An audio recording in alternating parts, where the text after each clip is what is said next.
Irmãos, por favor, abra a sua Bíblia, Evangelho segundo João, capítulo 16, versículo 33. Evangelho de Jesus Cristo, segundo registrou João, capítulo 16. Nós vamos ver e ler somente o versículo 33. Onde o Senhor nos diz o seguinte: essas coisas vos tenho dito para que tenhas paz em mim.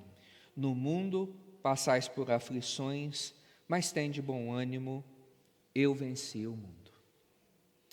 Irmãos, se tem algo que é muito nítido e claro nas verdades que a Escritura nos apresenta, é que o Evangelho, de modo algum, ele é romântico.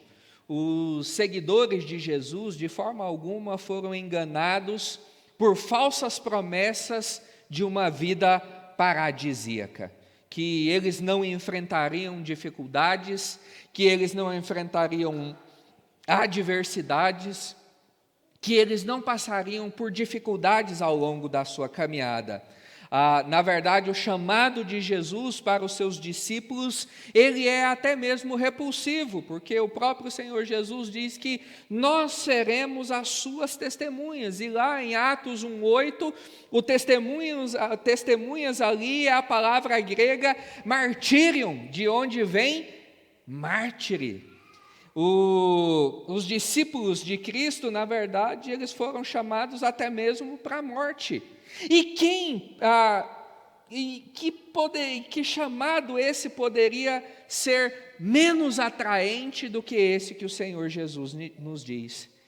Mas a coisa não para por aí. Em outro lugar, Jesus disse que se alguém quer segui-lo, se alguém quer ir após ele, esse deve negar-se a si mesmo, tomar a sua cruz e então segui-lo.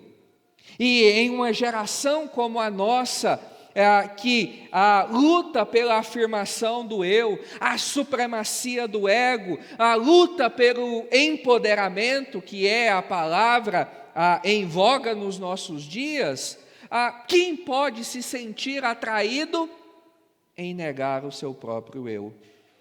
Os pregadores da teologia da prosperidade em nossos dias têm vendido um falso evangelho que gera uma vida de mentira. Prometem uma vida sem problemas, sem dificuldades, de bonança, de fartura, que na verdade não se materializam. E Jesus, irmãos, ele não chama discípulos para uma vida de vitória a todo tempo, de recompensa imediata. Mas Jesus chama os seus discípulos para o sacrifício, para a doação, para a entrega e até mesmo, se necessário, a própria morte. Os pregadores da autoajuda pouco entendem ou nada entendem da mensagem da cruz, do arrependimento, da confissão, do chamado cristão. E então, mais uma vez, Jesus fala nesse texto dessa realidade sobre a vida em si. Ele diz: estas coisas vos tenho dito para que tenhas paz em mim. No mundo passais por aflições, mas tende bom ânimo, eu venci o mundo. O tema hoje da nossa mensagem, irmãos, nessa manhã é lidando com as aflições da caminhada. E a beleza do Evangelho está nesse fato de não nos esconder a realidade dura, difícil, esse fardo que muitas vezes a vida é, em razão das dificuldades, dos problemas, das adversidades, das águas revoltas, que muitas vezes eu e você enfrentamos ao longo da nossa caminhada, seja em maior ou menor grau, mas da palavra do Senhor nos apresentar também a forma como nós podemos lidar com esses momentos, que a nós não cabe o desespero, a falta de esperança, mas sim a esperança de que aquele que nos chamou está ao nosso lado, caminhando conosco. E então, a partir desse texto, pelo menos 3 lições aparecem a nós. Primeiro, que todos estão sujeitos às aflições. Não há um só indivíduo sobre a face da terra, irmãos, que esteja imune, que esteja isento, que não vá passar por aflições. É certo que uns as experimentam em um grau mais elevado, ou até mesmo elevado à máxima potência, mas não quer dizer que os demais, em maior ou menor grau, não vão também enfrentar aflições, adversidades, problemas na sua caminhada. Tanto crentes como descrentes passam por grandes lutas. A vida é sim uma batalha, e os inimigos são tanto visíveis como invisíveis, reais e imaginários. Temos lutas por dentro, por fora, batalhas concretas e distorções de leitura. Ninguém está isento à tribulação. As aflições, elas podem ser de ordem espiritual. A Bíblia descreve Satanás como o nosso adversário, o adversário das nossas almas. E embora nós não possamos identificar ou discernir muitas vezes as lutas que enfrentamos, e também não podemos ser infantis ao ponto de atribuir todas as aflições que passamos ao diabo, mas também não podemos negar que ele está ao nosso derredor, ele está em redor das nossas vidas. Muitas aflições são de natureza física. Nós vivemos em um mundo caído, onde há a possibilidade de enfermidades, doenças, patogenias, que estão aí presentes a todo tempo. Vivemos agora, que eu não sei até onde é verdade ou não, onde é especulação ou não, até onde é teoria da conspiração ou não, do coronavírus, que é uma gripezinha como qualquer outra. Mas o povo faz um alarde mundial. Irmãos, quando vocês pegam os números de doentes, ou supostamente doentes, e os que morreram, não é para se ter esse alarde todo. Mas vamos em frente. Muitas aflições, elas são emocionais. E o quadro é imenso: depressão, ansiedade, angústia, síndrome do pânico, distúrbios neurológicos, psiquiátricos, fobia, culpa, solidão. Temos ainda as aflições de natureza relacional. Sofremos por causa de problemas familiares, conflitos intermináveis, famílias quebradas, acusações, traição, injustiça, infidelidade. O aumento do divórcio tem deixado as marcas terríveis no coração das pessoas, dores nos filhos que não sabem lidar com a fragmentação da família, depressão em adolescentes. Há muito sofrimento causado por causa de relacionamentos malfadados e mal resolvidos. Mas as aflições também podem estar relacionadas à finança. Pessoas que enfrentam o desemprego, contas para pagar, boletos que não são quitados.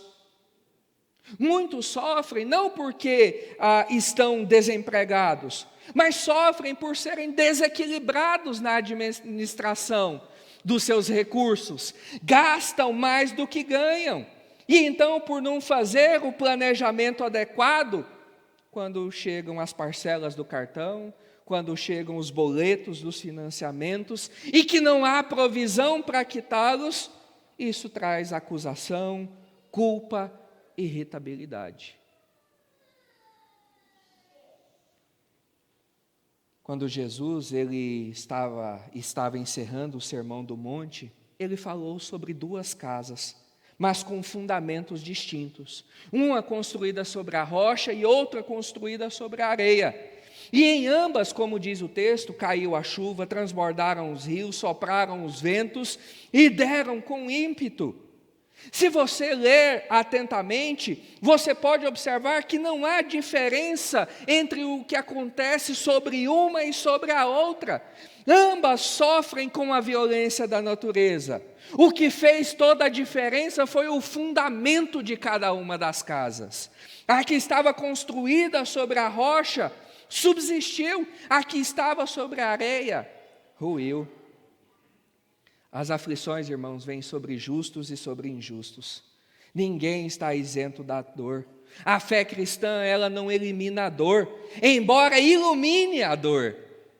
A presença de Cristo no barco não nos livra do temporal, ainda que nos leve a lugar seguro. Apesar de Lázaro ser amigo de Cristo, não impediu que ele morresse. Embora ele fosse ressuscitado posteriormente. As irmãs de Lázaro sofrem com a dor do luto do irmão ainda jovem. Ninguém está isento a aflições.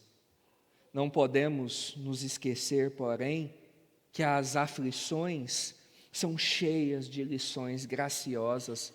Deus usa as aflições para revelar o que se passa em nosso coração.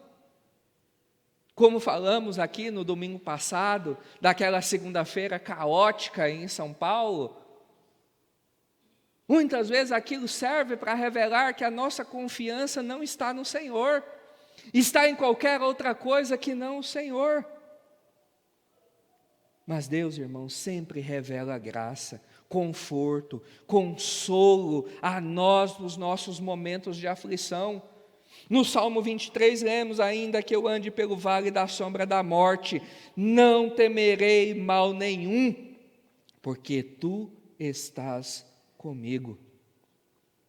Acima de tudo, nós devemos nos lembrar, irmãos, que o sofrimento, a aflição, o problema, a dificuldade é passageira. O próprio apóstolo Paulo revela isso, que dizendo, por breve tempo, somos contristados por várias provações. Por isso, irmãos, na aflição nós devemos nos voltar para Deus, exercitar a nossa fé, descansar em Deus. Domingo após domingo nós estamos falando que esse é o problema dos destinatários da carta aos Hebreus, que estão querendo retornar para o judaísmo por retirarem os seus olhos do Senhor, por não confiarem no Senhor, na sua obra. Logo, para nós lidarmos com as aflições da nossa caminhada, nós precisamos ter a realidade muito clara de que as aflições, sim, fizeram, fazem ou farão parte das nossas vidas, e que nesse momento os nossos olhos, mais do que nunca, devem estar no Senhor. Mas em segundo lugar, se as aflições são a realidade, o enfrentamento com bom ânimo é o melhor caminho diante das aflições. Se estamos então diante dessa realidade inescapável a todos nós que aqui estamos debaixo do sol, o enfrentamento com bom ânimo é o melhor caminho diante das aflições. É isso que o Senhor Jesus nos exorta. Ele diz: tenham bom ânimo quando vocês forem enfrentar as provações. Mas, ao mesmo tempo, precisamos nos lembrar que não é fácil termos esse bom ânimo quando as circunstâncias e as pessoas tiram de nós o ânimo e o entusiasmo. Muitas vezes nos assustamos e nos sentimos desencorajados em relação à vida. Sobra-nos o medo, falta-nos coragem. Nos acovardamos, nos retraímos, nos amedrontamos diante desses pseudo-gigantes que se levantam diante de nós. E uma boa atitude em relação ao problema, e que diferencia a vitória do fracasso diante dos embates, é termos bom ânimo no Senhor.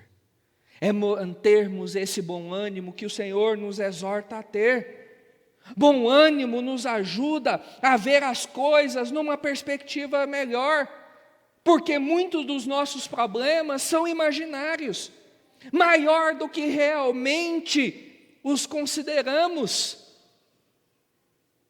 Às vezes, as águas estão de fato menos revoltas do que nós imaginamos, do que nós pensamos. Às vezes, o fato em si é menor do que sentimos e projetamos eles. Ao lidar com o medo, com a ansiedade, nós precisamos colocar os dados sobre a mesa e indagar se a forma como os ventos se levantam, se realmente expressam a realidade.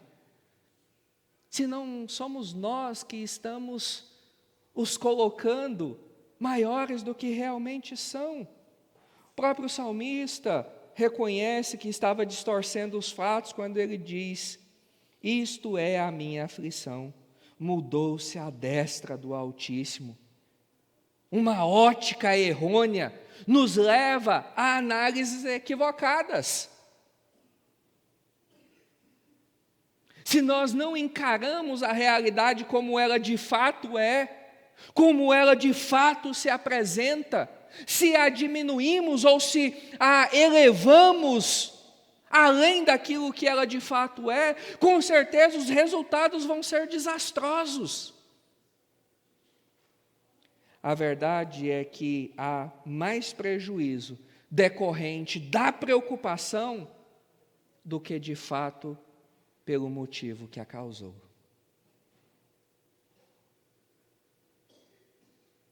A preocupação, irmãos, com as aflições, muitas vezes, ela é sim o maior problema do que propriamente a aflição em si. Lembre-se, no mundo nós vamos passar por aflições, mas tem de bom ânimo. Em terceiro lugar, Cristo deve ser a lente utilizada para interpretar as aflições. Se nós incorremos nesse risco de diminuí-las ou de elevá-las, nós precisamos então usar a lente correta, para que interpretamos a realidade como ela deve ser interpretada. E louvado seja o Senhor que nós temos a melhor de todas as lentes, que é Cristo, que é a sua palavra, que nos ajuda a interpretar a realidade como ela de fato é, que sim, enfrentamos aflições, adversidades, problemas, dificuldades, mas que nós temos ao nosso lado aquele que diz: tende bom ânimo, eu venci o mundo.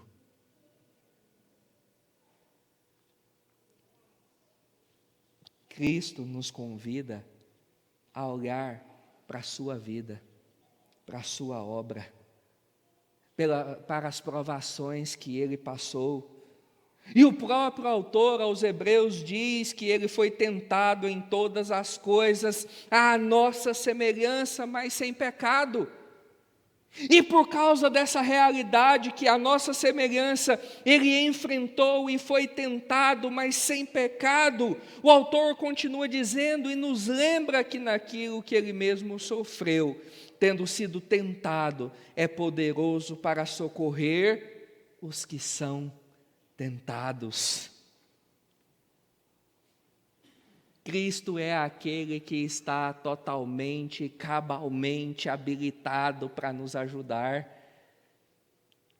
Por isso nós podemos descansar nele, recorrer a ele. Apesar de todas as tribulações que ele sofreu, ele venceu. As aflições não podem nos derrotar. A fé e a coragem firmadas em Cristo podem nos fortalecer para enfrentar cada uma das batalhas que estão diante de nós.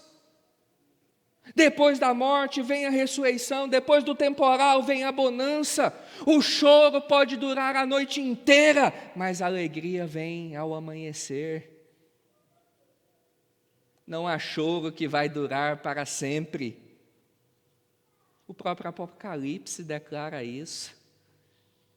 Vai chegar o tempo em que toda lágrima será enxugada, toda dor desaparecerá, não haverá mais luto. Logo, confie nessa promessa. E lembre-se que a sua aflição, a sua dificuldade, o seu problema, a sua adversidade, esse mar revolto que você está navegando, não é maior do que essa promessa. Não pode te roubar do amor de Deus.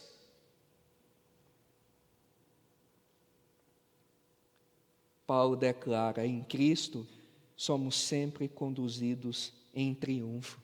Se cremos em um Deus soberano, amoroso, poderoso, podemos concluir que as provações e as aflições nunca saíram do seu controle. As situações, lembre disso, podem sair do nosso controle, escapar entre os vãos das nossas mãos, mas nunca das mãos do Senhor. Ele tem um plano para cada uma dessas situações. Embora sempre não entendamos no momento da dor, para que serve aquele sofrimento? A nossa vida não é conduzida por acasos, nem por eventos descoordenados ou caóticos, mas pela poderosa mão de Deus, que no fim das contas sempre nos conduz em triunfo. A dor não é fracasso. A aflição não deve nos definir. Somos de Deus, amados por Deus e conduzidos por Deus. Quando nós então temos essa compreensão, a dor ela assume um significado muito maior. Precisamos sim de uma teologia correta a respeito da dor e da aflição. Caso contrário, nós vamos continuar sobre a terra, debaixo do sol, com esse sentimento de que nós somos órfãos, irritados com Deus por aquilo que nós passamos. Falando aos seus discípulos a respeito daquilo que eles haveriam de enfrentar, Jesus diz: estas coisas vos tenho dito para que tenhais paz em mim. No mundo passais por aflições, mas tende bom ânimo, eu venci o mundo. Ou seja, irmãos, antes de entrar na discussão sobre a realidade implacável das aflições, Jesus desejava ensinar sobre a realidade da maravilhosa paz, que nós experimentamos nele em meio às dificuldades. A Bíblia fala da paz que excede todo entendimento. O problema da vida não são as aflições que enfrentamos, mas a forma que nós enfrentamos as aflições.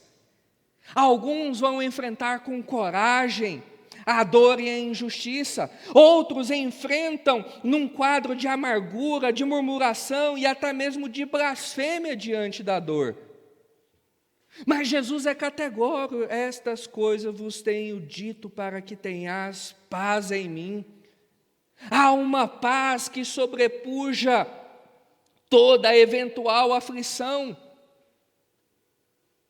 Serenidade é um estado de espírito, desespero também o é. Jesus não queria que os seus discípulos ouvissem apenas a segunda parte desse versículo, mas os convida a refletir essencialmente sobre a primeira parte, a paz que nós temos em Deus, porque é essa paz que nós experimentamos no Senhor que nos dá força para vencer os medos que se instalam dentro de nós.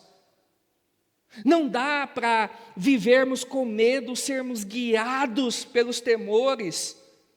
Toda a aflição é momentânea.